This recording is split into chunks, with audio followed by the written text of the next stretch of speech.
दोस्तों, हमारा जो पाकीज़ा आंचल हिंदी कहानियाँ चैनल बंद हुआ था, तो वो चैनल अब यूट्यूब की तरफ से खोल दिया गया है। तो अब आपको उस चैनल पर भी रोज़ रोमांटिक कहानियाँ सुनने को मिलेंगी। तो इस चैनल के साथ साथ आप उस चैनल के साथ अपना प्यार बनाए रखें, उसे सपोर्ट करें। और जो चैनल इतने महीनों से डाउन हुआ है, तो प्लीज़ उसे दोबारा से उठाने में मेरी हेल्प करें। आई होप आपकी सपोर्ट और आपके प्यार से चैनल पहले की तरह चलने लगेगा। तो चलिए दोस्तों, आज की कहानी की तरफ बढ़ते हैं और आज की कहानी शुरू करते हैं। ये गोलियां कहाँ से आईं? बेबान सिंघानिया ने गोलियां सामने रखते हुए पूछा। तो माया की सांस जैसे सीने में अटक गई। तुम्हारी इतनी हिम्मत कि तुम ये प्रेगनेंसी रोकने वाली गोलियों का इस्तेमाल कर रही हो ताकि तुम मेरा बच्चा पैदा न कर सको। आज की रात तुम पर कहर बनकर टूटूंगा ताकि ठीक 9 महीने के बाद तुम्हारी कोख से। ये वो समय था जब शगुन एक बड़े से मैदान में खड़ी अपने चारों ओर दर्जनों आदमियों को देख रही थी। तेज हवाओं की रफ्तार पर उसका दुपट्टा उड़ता जा रहा था, जिसे मुश्किल से शगुन ने अपनी मुट्ठियों में दबा रखा था। धूल उड़ाती एक बड़ी सी गाड़ी मैदान में पहुंची तो शगुन की आंखों में गहरी नफरत की झलक उभर आई। वो अपनी जीप से छलांग लगाकर नीचे उतरा। अपनी काली जैकेट को झटका देते हुए लंबे डग भरता उसकी ओर बढ़ने लगा। शगुन बिना डरे बिना घबराए अपनी जगह पर स्थिर खड़ी बिना पलक झपकाए उसकी ओर देख रही थी। उसने काले चश्मे को उतारा और सामने खड़ी लड़की को सिर से पांव तक गहरी निगाहों से देखा। वो उस वक्त पीले रंग की साधारण फ्रॉक और चूड़ीदार पैजामे के साथ नंगे पैर खड़ी थी और पतला सा दुपट्टा हवा से उड़ने से बचाने के लिए अपनी मुट्ठी में कसकर थामे हुए थी। एक कंधे से उसका फ्रॉक ढलक कर नीचे गिर रहा था। शायद गाड़ी की डिक्की से निकलते हुए उसका फ्रॉक फंस गया था और बुरी तरह फट चुका था। उसके शरीर की सुंदर रेखाओं को देखते ही हेमंत सिंघानिया ने अपने जबड़े कस लिए। इस हालत में हेमंत सिंघानिया के अलावा किसी और की नजर उसकी बीवी पर पड़े, ये वो गवारा कर ही नहीं सकता था। हालांकि उसके सारे आदमी अपनी अपनी पोजीशन में नजरें झुकाए खड़े थे। किसी की भी हिम्मत नहीं थी कि हेमंत सिंघानिया की बीवी की ओर नजर भी डाल सके। जब जानती हो कि हेमंत सिंघानिया की कैद से नहीं भाग सकती, तो ये नाकाम कोशिश क्यों करती हो? उसने गुस्से से कहा और अपनी जैकेट उतारकर पल भर में ही उसे पहना दी। इज्जतों के लुटेरे अब रक्षक बन गए। शगुन ने नफरत से उसकी जैकेट की ओर देखते हुए चुभता सवाल किया। ये तो वक्त आने पर तुम्हें पता चलेगा मिस सनशाइन, हेमंत से धोखा करने की कितनी बड़ी सजा मिलेगी तुम्हें। चलो मेरे साथ। उसने उसकी कलाई को जबरदस्ती पकड़ते हुए अपने साथ जीप की ओर खींच लिया। हेमंत सिंघानिया ने जीप को डूमस बीच से निकालते हुए अब सूरत की ओर रुख किया था। ऊंचे नीचे रास्तों पर जीप तेजी से दौड़ रही थी, जबकि उसके गार्ड्स की गाड़ियां भी दूर दूर तक उसके साथ चल रही थीं। हेमंत ने एक हाथ से शगुन की कलाई पकड़ रखी थी, जो विफरी शेरनी की तरह किसी भी समय उस पर टूट पड़ने को तैयार थी। हेमंत सिंघानिया आज कुछ जरूरी काम निपटाने डूमस बीच आया था। सूरत में उसका फार्म हाउस था, जहां पिछले 2 महीने से शगुन को उसने कैद कर रखा था। आज वो कैसे चुपचाप उसकी जीप में चढ़ गई और यहाँ तक पहुंच गई, ये अंदाजा उसे भी न लग सका। और फिर इतनी आसानी से बच निकली, मगर समय रहते उसे सूचना मिल गई थी। ये तो भगवान की कृपा रही कि वो हेमंत सिंघानिया के दुश्मनों के इलाके में नहीं गई थी, वरना आगे का सोच कर ही हेमंत का दिमाग भड़क उठा था। उसका मन कर रहा था कि चलती जीप से उसे सीधे किसी खाई में फेंक दे, ताकि उसके अंदर की आग थोड़ी तो ठंडी हो सके, जो समय के साथ तेज होती जा रही थी। गाड़ी रोको हेमंत सिंघानिया, वरना तुम्हारी मौत आज मेरे हाथों होगी। शगुन ने उसकी पकड़ से अपनी कलाई छुड़ाते हुए चिल्लाकर कहा। लेकिन हेमंत की पकड़ और भी कस गई। जान तो आज मैं तुम्हारी निकालूंगा सनशाइन, वो भी अपने तरीके से, ताकि फिर कभी भागने की हिम्मत ना हो तुम्हारी, वो बर्फ जैसे ठंडे लहजे में बोला। उसकी बात सुनकर शगुन का दिल जैसे अंगारों पर लौट गया। अचानक ही शगुन ने स्टीयरिंग घुमाया और जीप सीधी सड़क से उतरकर खाई की ओर जाने लगी। जीप बुरी तरह हिचकोले खाने लगी थी। इस अचानक हादसे के लिए हेमंत सिंघानिया तैयार नहीं था। उसने गाड़ी के स्टीयरिंग को संभालने की कोशिश की, लेकिन एक हाथ से उसे काबू करना मुश्किल हो रहा था। और जैसे ही उसने एक पल के लिए शगुन का हाथ छोड़ा ताकि ब्रेक लगा सके, उसी पल शगुन ने जीप से बाहर छलांग लगा दी और हेमंत को ऐसा लगा जैसे किसी ने उसका दिल निकाल लिया हो। जीप सीधी खाई के मुहाने पर थी कि हेमंत ने अचानक ब्रेक लगाया। ओए, हमारे सिंघानिया साहब की जीप खाई की ओर जा रही है, जल्दी करो, उन्हें बचाओ। एक गार्ड ने ऊंची आवाज में कहा, ओए रुक, सिंघानिया जी ने मना किया है कि पास नहीं जाना। उस गाड़ी में सिंघानिया की औरत है, अगर उस पर नजर पड़ी तो सिंघानिया जान से मार डालेगा। दूसरे गार्ड ने चिल्लाकर उसे रोका तो सभी वहीं सड़क पर गाड़ियां रोककर नीचे खाई की ओर जाते रास्ते को देखने लगे, जहां अब शाम के साए गहरे होते जा रहे थे और दो धुंधले से वजूद मुश्किल से दिखाई दे रहे थे। पर वे सभी गार्ड्स अपने दिल के अजीज सिंघानिया के लिए अपनी अपनी पोजीशन ले चुके थे। हेमंत सिंघानिया ने एक ही छलांग में जीप से बाहर कूदते हुए शगुन की ओर कदम बढ़ाए थे, जो एक नुकीले पत्थर से सिर टकराने पर बुरी तरह जख्मी हो उठी थी। माथे से खून बह रहा था। चकराता सिर लिए उसने पलटकर जीप की ओर देखा, जहां हेमंत सिंघानिया कूदता हुआ बाहर आया था और अब उसी की ओर बढ़ रहा था। शगुन ने घबराकर वहां से भागने की कोशिश की। वो दौड़ी, लेकिन चक्कर खाते सिर ने उसके कदम वहीं जड़ दिए। नहीं शगुन, होश मत खोना, इन सिंघानियों को सबक सिखाए बिना मर नहीं सकती तुम। खुद को हिम्मत देती वो आगे बढ़ी कि हेमंत ने उसकी कलाई पकड़कर उसे अपनी ओर मोड़ लिया। वो कुछ कहता कि उसके साथ उसके माथे से बहता खून देखकर उसके होंठ कसकर भींच गए थे। उसने अपने हाथ से उसके जख्म को रोकने की कोशिश की, लेकिन शगुन ने नफरत भरे अंदाज में उसका हाथ झटक दिया। खबरदार, मुझे छूने की कोशिश भी मत करना हेमंत सिंघानिया, मैं तुम्हारा खून पी जाऊंगी। वो उसका हाथ झटकते हुए सख्ती से बोली तो हेमंत सिंघानिया के चेहरे पर एक मुस्कान तर गई। इट्स साउंड्स गुड, जैसे बॉलीवुड मूवी, मैं तेरा खून पी जाऊंगा। And just imagine horror movie, एक Dracula scene, you suck my blood babes. वो उसे अपनी ओर खींचते हुए बोला, आंखों में गुस्से की लालिमा और चेहरे पर तंज भरी मुस्कान लिए बोला।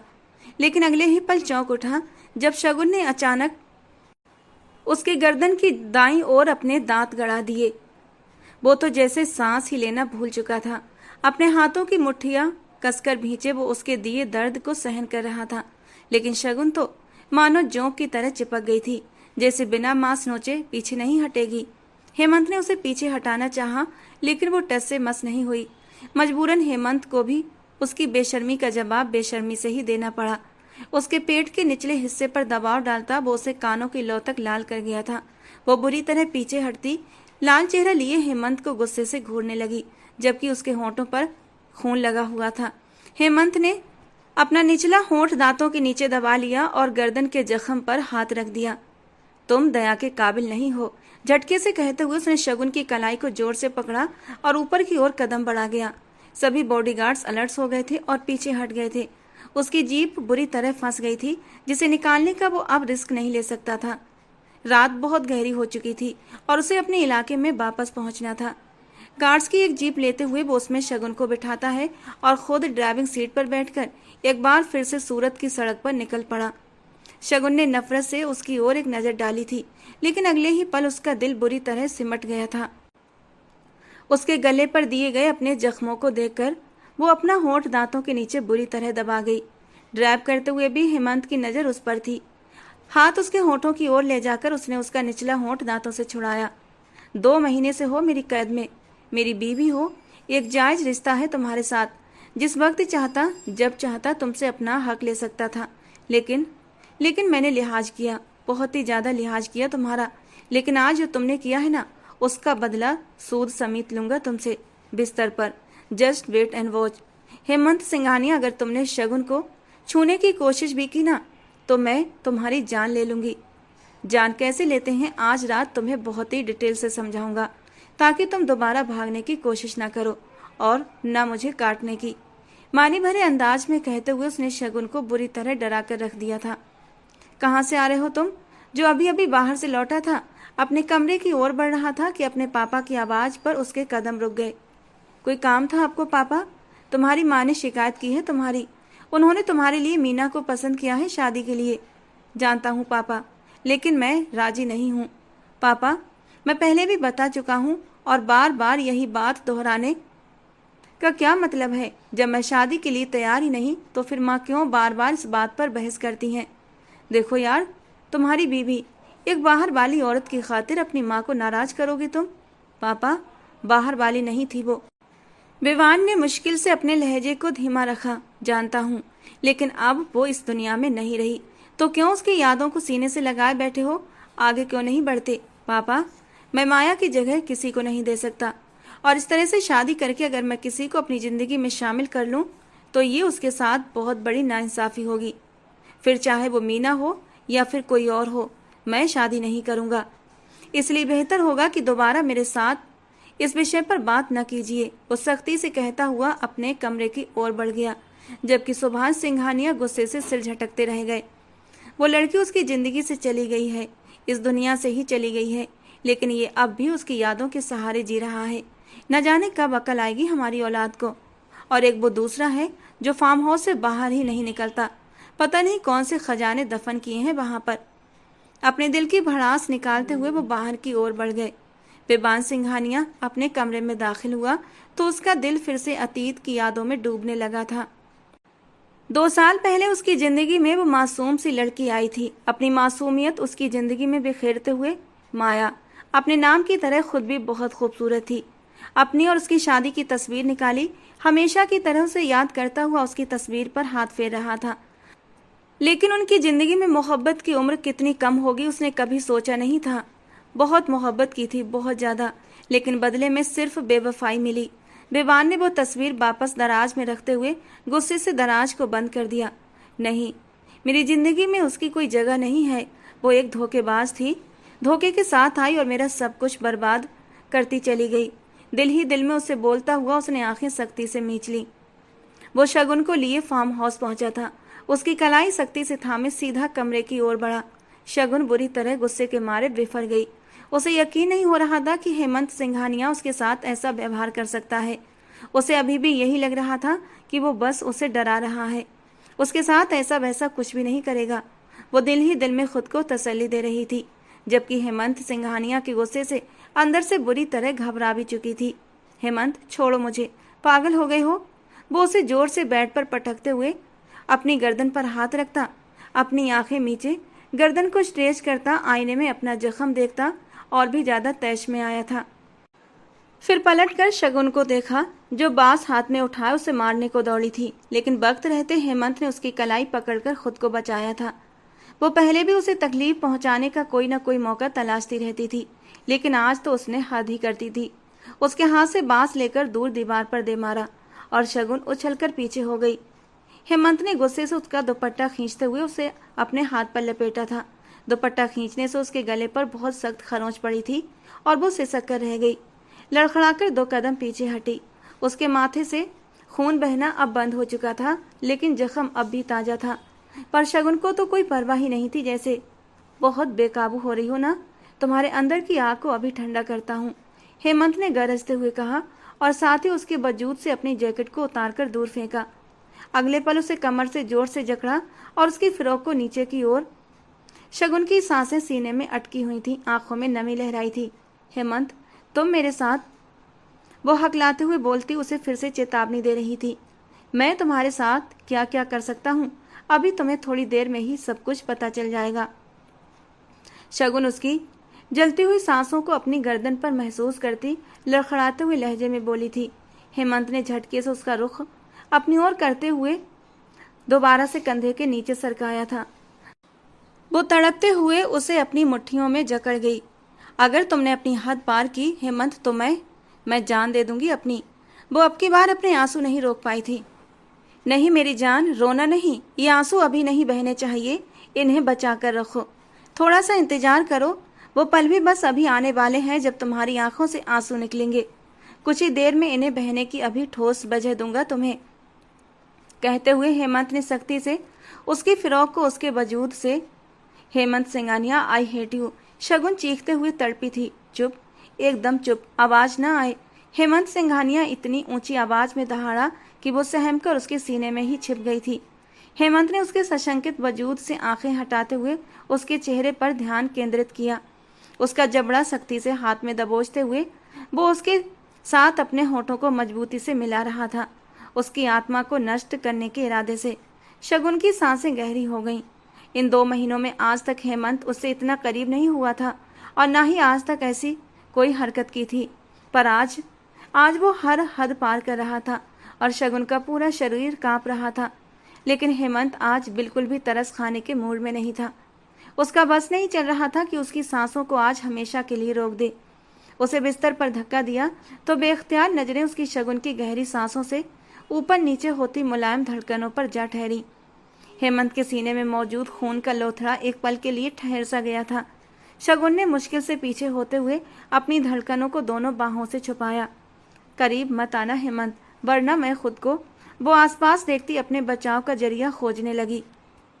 इतनी आसानी से वो हेमंत से हार नहीं मान सकती थी। हेमंत एक ही कदम में उसकी ओर बढ़ते हुए उसकी दोनों कलाइयों को उसके चेहरे पर झुका था। शगुन अपनी सांसें ही रोक गई। क्या हुआ? शगुन सिंह डर रही है? हेमंत सिंघानिया से यकीन नहीं आ रहा। हेमंत सिंघानिया ने उसके डर से आनंद लेते हुए कहा, तुम सब एक जैसे हो। तुम्हारे भाई ने मेरी बहन की जिंदगी बर्बाद कर दी और अब तुम जानवरों की तरह। वो उसे और भी ज्यादा गुस्सा दिला रही थी। जंगलियों के साथ जानवरों वाला ही सलूक किया जाता है। ये मेरी गर्दन पर निशान इस बात का सबसे बड़ा सबूत है कि तुम कितनी बड़ी जंगली हो। सनशाइन, जो निशान तुमने मुझे यहाँ पर दिया है ना, अब तुम देखो मैं तुम्हारे वजूद के किस किस हिस्से पर ये निशान बनाता हूँ। इतना कहते हुए वो उसकी गर्दन पर झुका। उसे साथ ही हर पर्दे से आजाद भी कर दिया। वो हलकान होती, गहरी सांसें भरती, एकदम से अचानक चुप हो गई। हेमंत सिंघानिया ने उसकी गर्दन से सिर उठाते उसके चेहरे पर लिखे दर्द को देखा तो अपने दिल को पसीजने से रोक नहीं पाया। ठंड के बावजूद भी डर की वजह से शगुन का पूरा शरीर पसीने से भर चुका था और उसकी हालत देखकर हेमंत के दिल को कुछ हुआ था। झटके से उसे पीछे होते हुए उसे अपनी बाहों में भरे बाथरूम का रुख करते हुए शावर ऑन कर दिया और ठंडे पानी के नीचे खड़ा कर दिया। वो शगुन सिंह किसी से न घबराने वाली, ठंडे पानी से उसकी जान जाती थी। जैसे ही शावर का ठंडा पानी उसके शरीर पर पड़ा तो वो जो गहरी सांसें लेते हुए कांप रही थी, सीधे हेमंत के सीने में जा समाई। हेमंत ने उसे फिर से शावर के नीचे ही खड़ा कर दिया। वो बुरी तरह कांप रही थी। एक हाथ से टैप बंद करते हुए उसने उसे बाथरोब पहनाया और बाहर ले आया। तभी उसके फोन पर बेबान सिंघानिया की कॉल आने लगी। उसे बिस्तर पर लिटाते हुए कंफर्टर उड़ाते वो कॉल रिसीव करता हुआ स्लाइडिंग डोर खोलता हुआ कमरे से टेरेस पर आया था। किधर हो तुम? सवाल नाराजगी से भरा था। जानते हैं कहाँ हूँ, फिर क्यों पूछ रहे हैं? हमेशा की तरह उखड़ा हुआ लहजा। तुम उस लड़की को छोड़ क्यों नहीं देते? हेमंत, बेबान ने बेबसी से उसे समझाते हुए कहा। मेरे मरने के बाद, छोटा लेकिन स्पष्ट अंदाज में जवाब दिया। बहुत जालिम हो तुम हेमंत, मरने की बात तो ऐसे करते हो जैसे। बेबान ने सांस भरते हुए बात को अधूरा छोड़ दिया। मेरी खुफिया जानकारी न लिया करो भाई, मैंने वही करना है जो मेरा जी करेगा। वो अभी भी गंभीर था। अब देखो हेमंत, मेरी बात तो गौर से सुनो। वो लड़की तुम्हारी बीवी है तो तुम उसे अपनी बीवी मानते हुए सिंघानिया हवेली ले आओ, ना कि उसे फार्म हाउस पर रखो। जानते भी हो कि वो इतनी सेफ नहीं है वहां पर। तुम उसे अकेला छोड़ते हो, कुछ सोचो इस बारे में। अच्छा, मैं उसे हवेली ले आता हूँ, लेकिन माँ को कौन समझाएगा, कौन बात करेगा उनसे? वो भी आज पूरी तरह बहस के मूड में था। इसका मतलब है तुम शगुन से रिश्ता रखना चाहते हो। न शगुन तुम्हारे लिए नफरत की आग है और न तुम उसके लिए बदले का जुनून। विवान की बात पर हेमंत हंसा, लेकिन मजाकिया अंदाज में। ये तो आप कह रहे हैं भाई, लेकिन वो क्या कहते हैं कि नज़दीकी की ध्वनि दूर से ज़्यादा अच्छी लगती है। कभी मिलेंगे शगुन से तो आपको ना उसमें माया भाभी की झलक दिखेगी। हेमंत की बात पर बेबान के जबड़े भिंचे। मैं मामा और पापा से खुद बात कर लूँगा, तुम हवेली पहुँचो बस। उसकी बात को नज़रअंदाज करते हुए अपनी बात करता हुआ वो कॉल काट गया। हेमंत कमरे में वापस आया तो शगुन कमरे में कहीं नहीं थी। उसे याद था कि उसने दरवाजे को लॉक किया था। वो ऑटोमेटिक लॉक था, वो बिना कोड के या उसके टच के नहीं खोला जा सकता था। इसका मतलब था वो कमरे में ही थी, लेकिन उससे छुप रही थी। हेमंत ने पलटकर बाथरूम की ओर देखा तो उसका दरवाजा बंद था। हेमंत के चेहरे पर एक मुस्कान आई थी। वो दरवाजे की ओर बढ़ा, दरवाजे के लॉक पर हाथ रखा तो वो अपने आप खुलता चला गया। अंदर डरी सहमी खड़ी शगुन ने उसे सामने देखा तो उसका दिल जैसे थम सा गया था। फार्म हाउस में मौजूद सभी लाल लॉक ऑटोमेटिक थे, जो हेमंत के छूते ही खुल जाते थे। सब कुछ उसकी हथेलियों के स्कैनर से जुड़ा था। माय सनशाइन, तुम्हें क्या लगा तुम खुद को आज मुझसे बचा लोगी? उसकी ओर कदम बढ़ाते हुए वो बेहद डरावना लग रहा था। शगुन उस वक्त ठंड से कांप रही थी। उसने अपने हाथों से उसे बाहों में उठाया और बाथरूम से बाहर ले आया। बिस्तर पर बिठाकर खुद बेड ग्राउंड से टिक गया। शगुन थोड़ा पीछे सरकी, जबकि हेमंत उसके माथे से बाल हटाकर वहां के जख्म को साफ करने लगा। ये काम वो बहुत संजीदगी से कर रहा था और शगुन बिना पलक झपकाए उसे देख रही थी। मुझे लगता है आज के लिए पकड़म पकड़ाई का ये खेल काफ़ी है। अब तुम्हें रेस्ट करना चाहिए। कल एक नया खेल खेलेंगे, क्योंकि कल मैं तुम्हें सिंघानिया हवेली लेकर जा रहा हूँ। उस हवेली में जहाँ तुम्हारी बहन भी कभी बहू बनकर आई थी और हमारी जिंदगियाँ बर्बाद कर दी थी। अब तुम खुद को तैयार कर लो मेरी सनशाइन। अब तुम मेरी बीबी की हैसियत से उस हवेली में जाओगी। सोच लो, सब सहना इतना आसान नहीं है। अगर मैंने तुम्हारी सारी अकड़ न तोड़ दी तो मेरा नाम भी हेमंत सिंघानिया नहीं। वो आंखें छोटी करते हुए दांत पीसते हुए अपनी बात कहकर वहां से बाहर चला गया, जबकि शगुन अपने गाल से आंसू रगड़ते हुए खुद को रोने से रोकने की नाकाम कोशिश करने लगी। प्लीज बेबान, आराम से, मुझे दर्द। वो सिसकी थी तो बेबान ने अपने काम में नरमी लाते हुए उसके चेहरे पर आए पसीने की छोटी छोटी बूंदों को अपने होठों से चूम लिया था। वो उसकी जिंदगी थी, उसकी चाहत, उसके जीने की वजह, और अपनी मोहब्बत को वो तकलीफ कैसे दे सकता था, वो भी शादी की पहली रात जब वो टूटकर उसकी बाहों में बिखर रही थी। बेबान ने बहुत नरमी से माया के होठों को अपने होठों में उलझा लिया था और उसे अपनी शिद्दतों से बेहाल करने लगा, जबकि उसकी ये कोमल शिद्दत भी माया के सहने के काबिल नहीं थी। वे दोनों जिंदगी से भरपूर एक जिंदगी जी रहे थे, लेकिन वो जिंदगी एक धोखा थी, एक फरेब थी। बेबान नहीं जानता था कि माया सिंह एक साजिश के तहत उसकी जिंदगी में शामिल हुई है।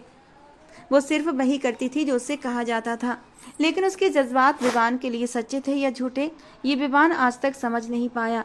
एक बुरे ख्वाब से वो जागा था, उसका पूरा जिस्म पसीने से तर था। आज फिर वही ख्वाब उसे तंग करने चला आया था, जिसमें माया पहले उसे हंसाती है, फिर रुलाती है और फिर जुदा हो जाती है। किस चीज़ की कमी होने दी मैंने तुम्हें माया, जो तुमने मेरे जज्बात के साथ ये खेल खेला और आज मुझसे इतनी दूर हो गई हो कि तुम्हें अपनी ज़िंदगी में वापस नहीं ला सकता। बेबान ने सामने लगी दीवार पर लगे शीशे पर बेतहाशा मुक्के बरसाए। अपने हाथ से बहते लहू को एक थकी हुई निगाह से देखा, लेकिन जो जख्म दिल पर लगे थे उनका तो कोई इलाज ही नहीं था। बेबान ने अपनी आंखें बंद की तो कुछ पल उसके दिमाग के पर्दे पर फिर से लहराने लगे। वो अतीत में जाना नहीं चाहता था, लेकिन अतीत उसका पीछा भी नहीं छोड़ता था। गहरा सांस लेते हुए उसने खुद को अतीत के हवाले कर दिया, जहाँ सिर्फ खुशियाँ थीं माया के रूप में। माया मेरी जान, परेशान क्यों हो? क्या हुआ? अभी अभी वो डेरे से वापस आया था और माया को रोते हुए देखा तो उसने इशारे से उसे अपने पास बुलाया। वो उसके पास आई तो उसने खींचकर उसे अपनी गोद में बिठा लिया और उसके आंसू पोंछने लगा। क्या हुआ? रो क्यों रही हो? किसी ने कुछ कहा है? मम्मी जी कह रही हैं कि वो अटक गई। क्या कह रही हैं? शर्म के मारे माया की पलकें झुक गईं। वो हमारी शादी को 6 महीने हो गए हैं, तो कहती हैं अभी तक हमें खुशखबरी क्यों नहीं सुनाई। कहते हुए वो फिर से रोने लगी। अच्छा, रोना तो बंद करो। माया मेरी जान, परेशान क्यों हो? अच्छा ये बताओ, क्या तुम चाहती हो कि हमारा बेबी आए? उसकी बात पर माया ने शर्माकर अपनी पलकों को और नीचे झुका लिया। तो ठीक है, आज हम बेबी प्लान करेंगे और ममा को अगले महीने खुशखबरी भी सुना देंगे। क्या कहती हो? बेबान के बात पर वो शर्म से उसके सीने में सिमट गई। बहुत मासूम कम उम्र लड़की जो अपने से 10 साल बड़े बेबान के इश्क में डूबी हुई थी, और उस दिन बाकी बेबान ने अपना कहा सच कर दिखाया। वो पूरी लगन और शिद्दत से माया के करीब हुआ था, अपनी मोहब्बत की बारिश में उसका एक एक अंग सैराब कर दिया था। लेकिन इसके बावजूद माया प्रेग्नेंट नहीं हुई थी। बेबान की माँ के दिमाग में एक तूफान मचा हुआ था। बार बार एक ही बात कहती, माया तुम्हारा बच्चा पैदा करना ही नहीं चाहती। लेकिन बेबान उनकी बातों को अनसुना कर देता, क्योंकि वो जानता था माया अभी छोटी है, मुश्किल से 18 की, तो इतनी जल्दी भी नहीं थी कि वो बच्चा दे। वो अपनी माँ को समझाता कि ये सब तो भगवान के काम है, वो जब चाहेगा उन्हें औलाद दे देगा। लेकिन सुमोना जी को माया के इरादे ठीक नहीं लगते थे। जाने क्यों उन्हें माया से नेगेटिव वाइब्स आती महसूस होती थी, लेकिन वो चुप ही रहीं। वक्त थोड़ा और गुजरा तो बेबान को माया में कुछ कुछ बदलाव महसूस होने लगे थे। कुछ तो ऐसा था कि वो उसके पास थी लेकिन उसके साथ नहीं होती थी। और फिर एक दिन ये राज भी खुल गया। शादी के 1 साल बाद जब रिपोर्ट्स बेबान के सामने आई तो वो अविश्वास से उन रिपोर्ट्स को देखता रह गया। मिस्टर बेबान, आपकी वाइफ शायद कुछ दवाइयाँ ले रही हैं ताकि वो कंसीव न कर सके।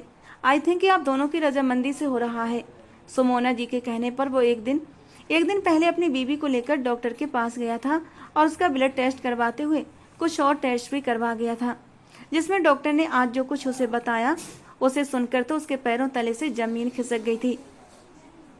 माया नहीं जानती थी कि इस टेस्ट से उसका भेद खुल जाएगा, पर न वो कभी भी एक दिन पहले विवान के साथ डॉक्टर के पास न आती।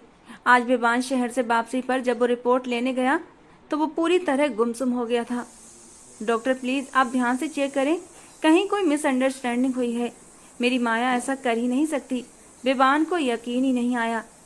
देखिए विवान साहब, ये रिपोर्ट्स आपके सामने हैं। ये रिपोर्ट आपके सामने है। SHBG रिपोर्ट करवाई है आपने। ये देखिए, इसमें साफ साफ लिखा है कि खून की सतह को कंट्रोल करने वाले इन हार्मोन्स में बदलाव आया है। प्रोटीन की सतह बड़ी है और SHBG का लेवल भी बड़ा है, जो माना जाता है कि गोलियां इस्तेमाल करने से होता है, वरना इंसान की उम्र अगर 20 साल के आसपास हो तो ये सब इस स्तर पर नहीं होता। आपको इनका ख्याल रखना चाहिए। अगर कोई मसला हो गया तो बाद में आपको ही रोना पड़ेगा। डॉक्टर ने थोड़ी संजीदगी से विवान से सारी बात कह दी। वापसी पर वो हवाओं की रफ्तार से गाड़ी भगाता हवेली की ओर आया था। कमरे में जाते ही उसने सारे दराज खंगाल डाले थे, हर चीज उलट पुलट कर रख दी थी, और फिर उसे उसकी मनचाही चीज मिल ही गई। वो पिल्स उसके हाथ लग गई। उसका पूरा जिस्म, पूरा वजूद जैसे किसी भूकंप की जद में आ गया था। अरे आप आ गए, मैं कब से आपका वेट।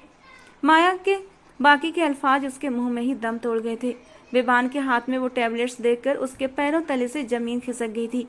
विवान उसकी तरफ जख्मी नजरों से देख रहा था, जबकि माया की नजरें उन टैबलेट्स पर थीं जो विवान के हाथ में थीं। ये टैबलेट्स कहाँ से आईं? विवान ने गुस्से से सामने करते हुए पूछा तो माया की सांस सीने में अटक गई। उसके सवाल पर माया जैसे मरने वाली हो गई। जवाब दो माया, वरना जान ले लूंगा तुम्हारी।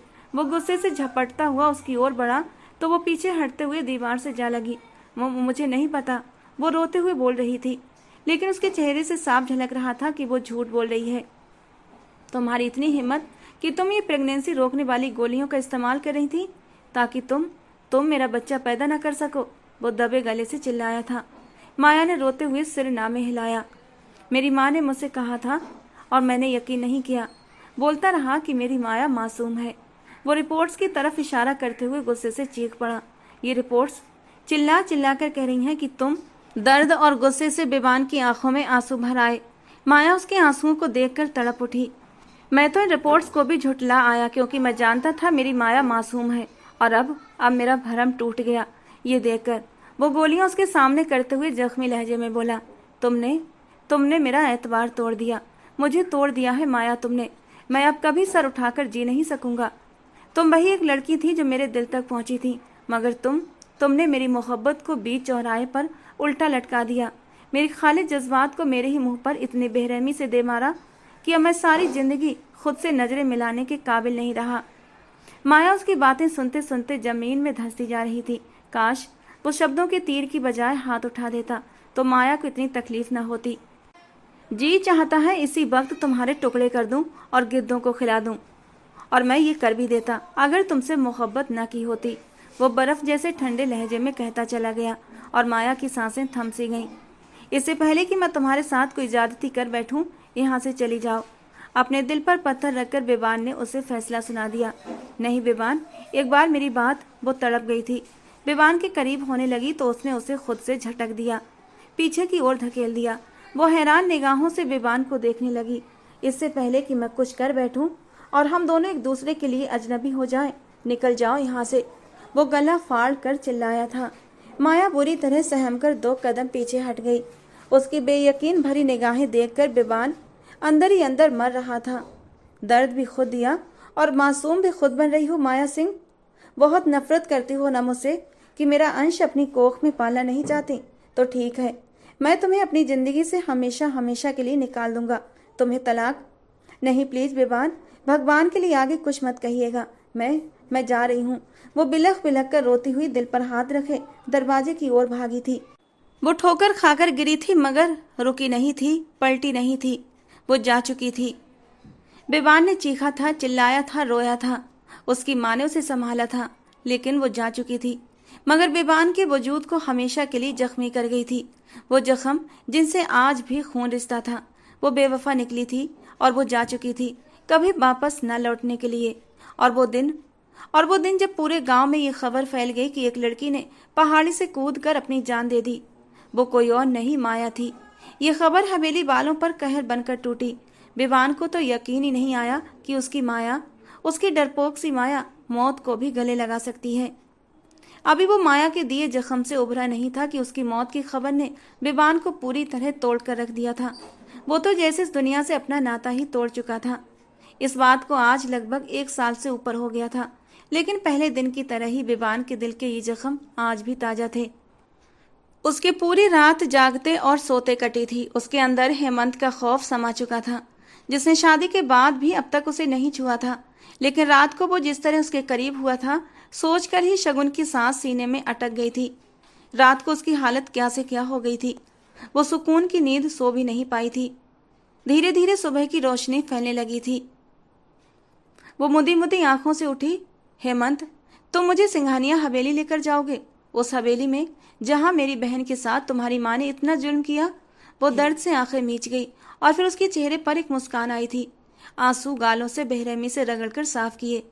यही तो मैं चाहती थी, उस हवेली में जाना जहां मेरी बहन के गुनहगार हैं, उसके कातिल हैं। एक एक को सजा दूंगी। इस शादी की वजह भी तो यही है हेमंत सिंघानिया, जो तुम नहीं जानते। और जिस दिन जानोगे ना, तब तक बहुत देर हो चुकी होगी और शगुन अपने मिशन को पूरा कर चुकी होगी। वो दुखते सिर के साथ उठी। हाथ माथे पर गया तो वहां पट्टी बंधी थी। शगुन की सांसें गहरी हो गईं। मुझे तुमसे हमदर्दी नहीं चाहिए हेमंत। उसने वो पट्टी उतार कर फेंक दी। तकलीफ की शिद्दत से उसकी आंखों में आंसू भर आए। तुम्हारी ये झूठी हमदर्दियां मुझे मेरे मकसद से रोक नहीं सकती। तुम सब मेरी बहन के गुनहगार हो, किसी को भी माफ नहीं करूंगी। वो चकराते सिर के साथ उठी और बाथरूम की ओर चली गई। कुछ देर बाद लौटी तो कमरे में हेमंत भी मौजूद था, जो सामने ही सोफे पर टांग चढ़ाए बैठा था। शगुन ने उसे देखा और गुस्से और नफरत से मुंह फेर लिया। वो अभी भी बाथरूम में थी। कपड़ों के लिए कमरे में नजर दौड़ाई, लेकिन अपने कपड़े उसे कहीं न दिखे। पर सोफे की एक साइड पर शॉपिंग बैग नजर आ गए। हेमंत की जलती नजरें उसी पर टिकी थीं। शगुन ने आगे बढ़कर वो शॉपिंग बैग उठाया और ड्रेसिंग रूम की ओर बढ़ गई। उसमें से